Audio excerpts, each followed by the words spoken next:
The man buried in this cemetery in East Haddam is Venture Smith. He's a unique individual.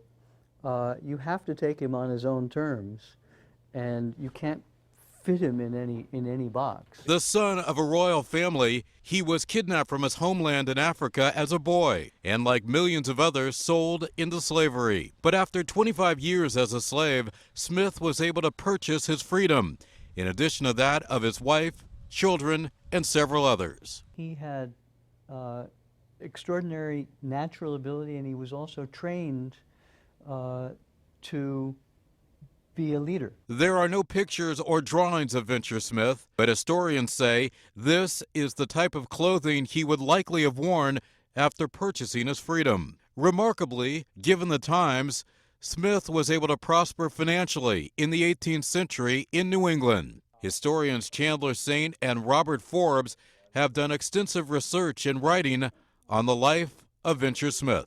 He then goes on to trade and do business with the very people who had owned him in the past. At the pinnacle of his success, Smith owned 3 houses in the East Haddam area, 130 acres of land, 20 ships, a dry dock warehouse, and he also built homes for his children.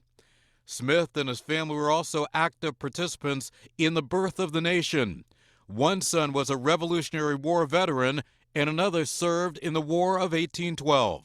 They participated in the birth of the country. At the end of his remarkable life, Smith also wrote and published his story, a narrative of the life and adventures of Venture, a native of Africa. He leaves us one of the treasured documents in American history. The story of a man who defied the most incredible of odds to carve out his own piece of Connecticut and American history. Venture's story is the iconic story of the Middle Passage because it's the one clear 18th century one. There's no question he was born in Africa, and he tells us about it. And that history was actually lost in Africa. Venture Smith has more than 50 known descendants, many of whom still call Connecticut home.